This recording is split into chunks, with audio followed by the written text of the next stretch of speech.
Batur sedulur sekampung, Majapahit merupakan salah satu kerajaan Hindu-Buddha yang terakhir berada di Nusantara dan eksis pada abad sekitar 13 hingga 16. Dalam sejarahnya, Majapahit dianggap sebagai salah satu dari kerajaan terbesar dengan wilayah yang mencakup hampir seluruh Nusantara.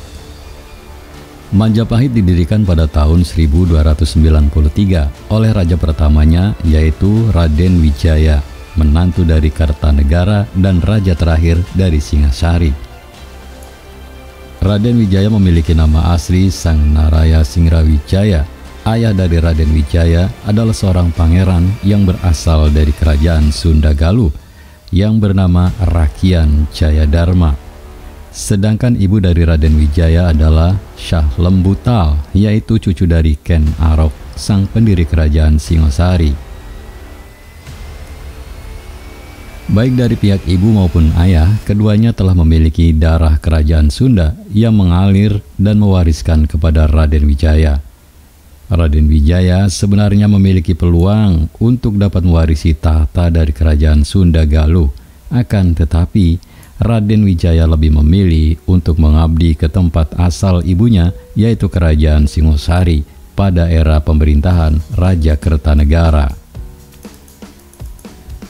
Pilihan Raden Wijaya untuk mengabdi di kerajaan Singosari tentu bukan keputusan asal-asalan, sebab Raden Wijaya adalah menantu dari Kertanegara. Bahkan kisah asmara dari Raden Wijaya dengan putri dari Raja Kertanegara juga sempat dituliskan dalam kitab Negara Kertagama serta kitab Pararaton.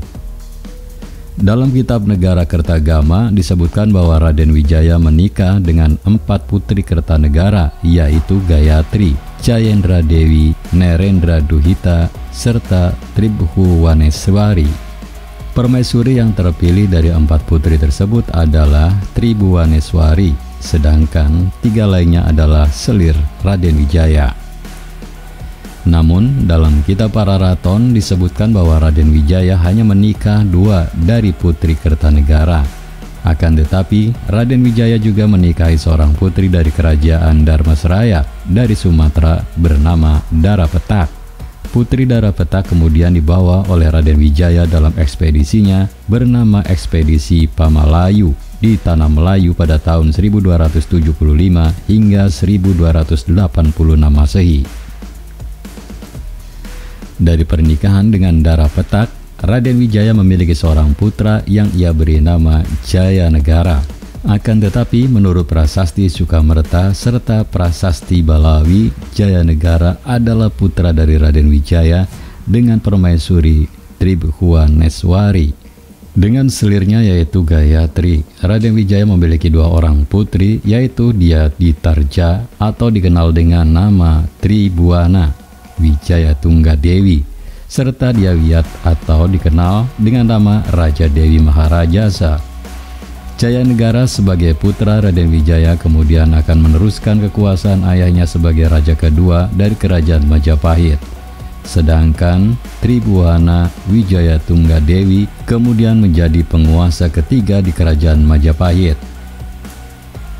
Pada tahun 1292 Masehi terjadi pemberontakan kepada kerajaan Singosari yang diprakarsai oleh Bupati Gelang-Gelang yang kini menjadi Madiun. Nama bupati tersebut adalah Jayakatwang. Dalam kitab Paranton dikisahkan bahwa Jayakatwang mengirim pasukannya bernama Jaran Guyang untuk menyerbu kerajaan Singosari dari arah utara.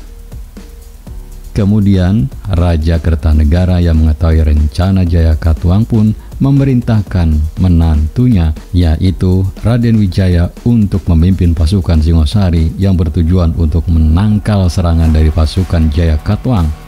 Namun pergerakan dari pasukan Jaran Guyang hanyalah taktik dari Jayakatwang semata. Ketika dikirim oleh Raja Kertanegara, Raden Wijaya memang berhasil mengalahkan pasukan Jaran Guyang. Akan tetapi, Jaran Guyang adalah pasukan kecil yang dikirim oleh Jayakatwang sebagai pengalihan agar pertahanan di ibu kota Singosari yang kini adalah Malang kosong oleh pasukan. Jayakatwang yang cerdik pun lantas segera mengirimkan pasukan yang lebih besar ke Singosari karena sebagian besar dari kekuatan militer Singosari dipimpin oleh Raden Wijaya tak kunjung kembali. Pasukan kedua Jayakatwang pun akhirnya berhasil menduduki istana Singosari, bahkan Raja Kertanegara terbunuh dalam pemberontakan tersebut. Di sisi lain, pasukan yang dipimpin oleh Raden Wijaya telah tercerai-berai usai mengetahui bahwa Singosari jatuh dan Kertanegara telah tewas dalam pemberontakan. Bersama para pengikutnya yang masih setia dan beberapa pasukan tersisa, Raden Wijaya kemudian melarikan diri ke dalam hutan di sekitar Sungai Berantas. Karena taktik cerdik dari Jayakatwang tersebutlah, Raden Wijaya pun gagal menyelamatkan kerajaan Singosari dari serangan pemberontakan. Usai Jayakatwang melumpuhkan Kertanegara, Raden Wijaya pun mengabdi pada Jayakatwang dengan membawa dendam untuk kembali merebut takhta.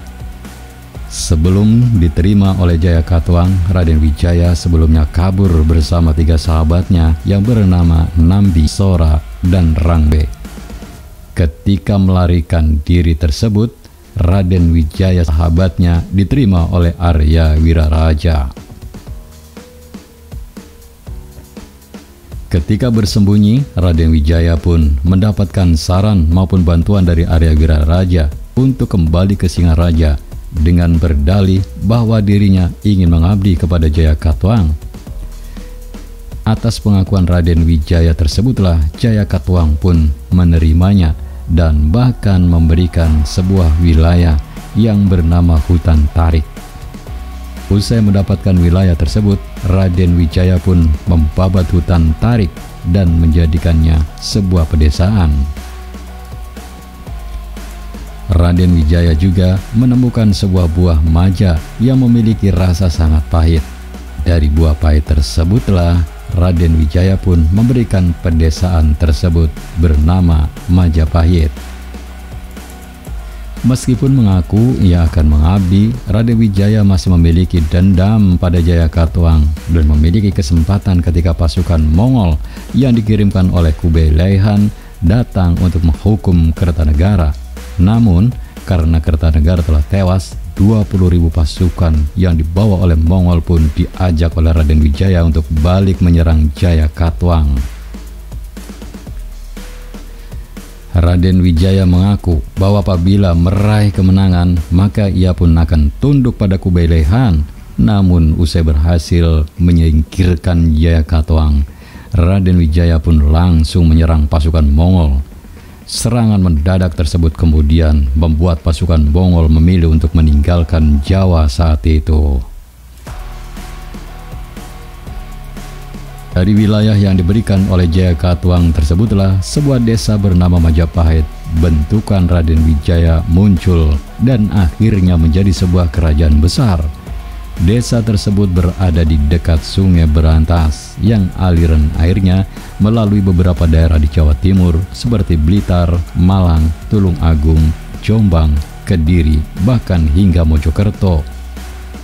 Sungai Berantas sendiri adalah sungai terpanjang kedua yang ada di Jawa setelah Bengawan Solo. Usai berhasil mengalahkan Jayakatwang bersama pasukan Mongol dan mengusir pasukan Mongol, Raden Wijaya kemudian mendeklarasikan berdirinya kerajaan Majapahit pada tahun 1293 dengan pusat pemerintahan berada di Mojokerto. Ketika mendeklarasikan kerajaan Majapahit, Raden Wijaya kemudian menjadi raja pertama dengan gelar yang ia dapatkan adalah Kertajasa Jayawardana pada tahun 1293 hingga tahun 1309. Kerajaan Majapahit yang didirikan oleh Raden Wijaya pun berhasil berkembang menjadi sebuah kerajaan besar dan memiliki wilayah yang luas. Sebab Raden Wijaya pandai mengambil hati para penduduk dari Daha serta Tumapel. Pengikut Raden Wijaya yang setia pun turut berperan dalam mendirikan kerajaan Majapahit dan kemudian diangkat oleh Raden Wijaya sebagai para pejabat tinggi dalam pemerintahan di kerajaan Majapahit. Akan tetapi, masa pemerintahan Raden Wijaya diperkeruh oleh hadirnya seorang yang bernama Mahapati yang gemar mengadu domba. Karena adu domba dari Mahapati tersebutlah kemudian perang antara pasukan Majapahit dengan Ranggalawe serta sahabat Raden Wijaya lainnya pun terjadi. Dalam peperangan yang melibatkan sahabat Raden Wijaya, Ranggalawe serta Lembu Sora kemudian tewas. Menurut Kitab Negara Kertagama, Raden Wijaya pun meninggal pada tahun 1309, usia 16 tahun memerintah dan menguasai kerajaan Majapahit. Untuk mengenang Raden Wijaya sebagai pendiri dari kerajaan Majapahit, Raden Wijaya kemudian dijadikan candi di Antahpura dengan arca Jina serta di samping dengan arca Siwa. Setelah Raden Wijaya wafat, putranya bernama Jayanegara pun mengambil alih tahta. Kerajaan Majapahit kemudian semakin jaya serta berkembang ketika dipimpin oleh cucu dari Raden Wijaya, yaitu Hayam Wuruk, dengan gelar Sri Rajasa Nagara, yang menjabat sebagai raja pada tahun 1350 hingga 1389. Hayam Wuruk saat itu didampingi oleh seorang Mahapati bernama Gajah Mada yang kemudian memiliki ikrar terkenal, yaitu Sumpah Amukti Palapa. Pada era Hayam Wuruk serta Gajah Mada tersebutlah kerajaan Majapahit kemudian menjadi salah satu kerajaan besar yang berhasil menguasai sebagian besar dari wilayah Nusantara serta kawasan lainnya yang berada di sekitar Nusantara. Kerajaan Majapahit memasuki masa kejayaan ketika Hayam Wuruk bersama dengan Gajah Mada memerintah. Keduanya memiliki peran yang sama dalam pembangunan dan membawa Majapahit dalam masa kejayaan. Gajah Mada sebagai Mahapati berhasil menumpas segala pemberontakan serta bersumpah untuk menyatukan daerah-daerah di Nusantara. Hayam Wuruk bersama Gajah Mada berkuasa dan memimpin kerajaan Majapahit selama 39 tahun dan telah berhasil membuat Panji Majapahit terlihat di seluruh sebagian Nusantara hingga semenanjung Malaka. Gajah Mada kemudian mengeluarkan Sumpah Palapa yang dilaksanakan olehnya pada wilayah-wilayah di Nusantara seperti Sumatera, Semenanjung Malaya, Kalimantan, Sulawesi, Maluku, Kepulauan Nusa Tenggara, Papua, Tumasik atau kini Singapura, hingga Kepulauan Filipina.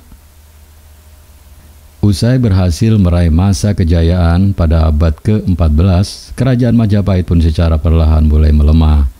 Melemah Majapahit dimulai ketika Hayam Wuruk wafat pada tahun 1389.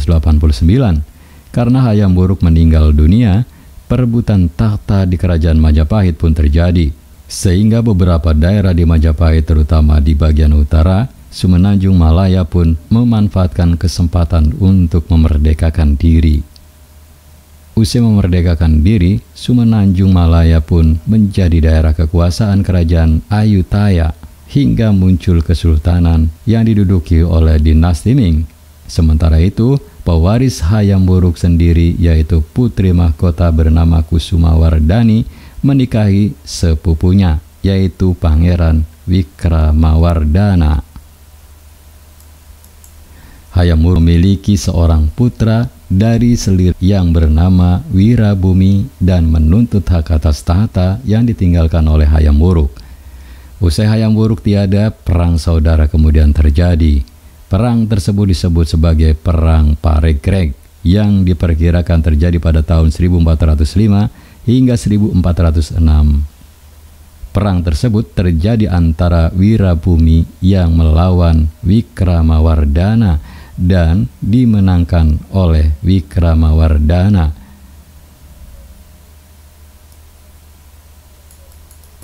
Sementara Wirabumi yang kalah kemudian ditangkap dan dihukum pancung. Perang saudara yang terjadi pun membuat kendali kerajaan Majapahit atas daerah yang dikuasainya pun melemah. Wirakarmawardhana kemudian memerintah kerajaan Majapahit hingga tahun 1426, lalu diteruskan oleh putrinya yang bernama Ratu Sita pada tahun 1426 hingga 1447. Kemudian pemerintahan Majapahit pun terus berlanjut hingga pada akhir abad ke-14 serta awal abad ke-15. Pengaruh dari kekuasaan Majapahit pun semakin berkurang di Nusantara. Kekuasaan Majapahit mulai berkurang ketika para pedagang Muslim dan penyebar agama memasuki Nusantara, dan di saat yang bersamaan pula muncul sebuah kerajaan perdagangan baru yang menganut agama Islam, yaitu Kesultanan Malaka. Wilayah bagian barat dari Majapahit pun mulai runtuh dan Majapahit tidak lagi memiliki kekuasaan terutama untuk membendung, berkembang, dan kebangkitan dari Kesultanan Malaka. Di sisi lainnya, daerah yang dikuasai Majapahit pun secara perlahan satu persatu mulai melepaskan diri dari Majapahit. Diperkirakan bahwa Majapahit mulai mengalami kemerosotan kekuasaan pada tahun 1478 atau tahun 1400 Saka. Pada tahun-tahun tersebut dianggap sebagai waktu yang lazim untuk pergantian dinasti serta berakhirnya pemerintahan di tahun 1527. Berakhirnya masa emas dari kerajaan Majapahit juga tertera pada sebuah candra sengkala yang berbunyi "Sirna ilang kertaning bumi", artinya sirna hilanglah kemakmuran bumi.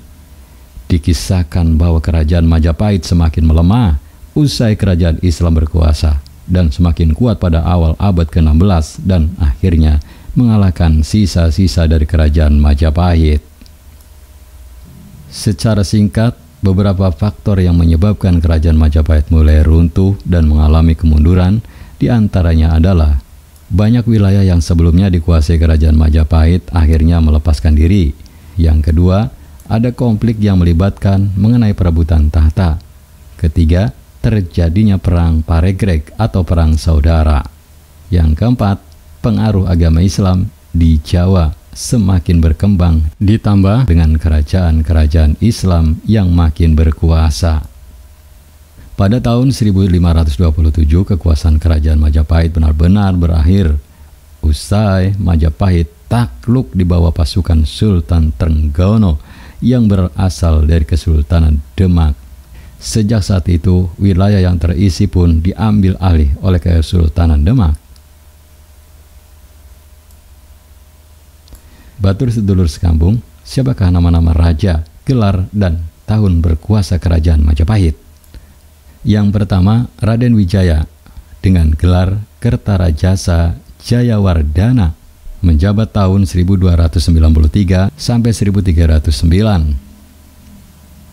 Yang kedua, Jayanagara bergelar Sri Maharaja Wiralanda Gopala Sri Sundara Pandya Dewa Ardiswara, menjabat pada tahun 1309 sampai 1328. Kemudian raja ketiga, Tribhuwana Wijaya Tunggadewi bergelar Sri Tribhuwana Tunggadewi Maharajasa Jaya Wisnuwardhani, menjabat pada tahun 1328 sampai 1350.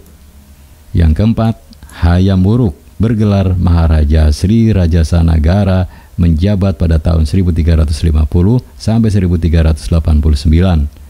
Yang kelima, Wikramawardhana bergelar Brahyang Wisesa Aji Wikrama, menjabat pada tahun 1389 sampai 1429. Kemudian yang keenam, Suhita dengan gelar Prabu Sri Suhita, menjabat pada tahun 1429 sampai 1447. Yang ketujuh, Kertawijaya bergelar Sri Maharaja Wijaya Prakramawardhana atau Brawijaya Pertama, menjabat pada tahun 1447 sampai 1451.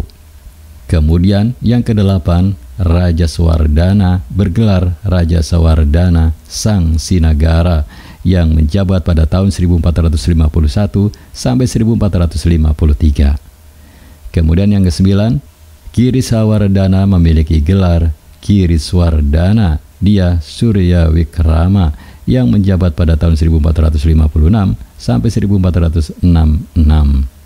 Kemudian yang ke-10, Singawikrama-Wardana memiliki gelar Sri Ardi Suraprabawa Singawikrama-Wardana Gripati Pasutabupati Ketubata, menjabat pada tahun 1466 sampai 1468. Yang ke-11 ada Breh Kertabumi dengan gelar Brawijaya V dan menjabat pada tahun 1468 sampai 1478. Yang ke-12 Raja Girindrawardana dengan gelar Prabu Nata Girindrawardana Dyah Ramawijaya, menjabat pada tahun 1474 sampai 1498. Ada 12 raja yang berkuasa dan sempat memimpin kerajaan Majapahit dengan gelar masing-masing yang diperoleh setiap raja. Dari setiap gelar yang dimiliki oleh Raja Majapahit memiliki arti tersendiri. Seperti gelar Brawijaya yang dianggap melekat pada para penguasa Majapahit. Selain dua raja yang memiliki gelar Brawijaya tersebut, ada pula tokoh lain yang dianggap namanya melekat dengan gelar ini, yaitu putra dari Raja Swardana. Batur sedulur sekambung, demikianlah penjelasan mengenai sosok tokoh pendiri kerajaan Majapahit sekaligus raja pertama kerajaan, yaitu Raden Wijaya. Disertai pula dengan sedikit penjelasan mengenai cara Raden Wijaya membangun Majapahit hingga akhirnya Majapahit pun memasuki masa kejayaannya hingga masa kemunduran yang disebabkan oleh beberapa faktor. Salah satunya adalah perang saudara. Saya yakin Anda memiliki pendapat yang berbeda, oleh karena itu jika ada perbedaan atau ingin melengkapi, silahkan tulis di kolom komentar dengan bijak. Terima kasih telah menyimak video ini sampai selesai. Jangan lupa bantu kami dengan cara klik tombol subscribe, like, komen, dan share sebanyak-banyaknya. Ingat, tetap berduluran aja pada tukaran. Wassalamualaikum warahmatullahi wabarakatuh.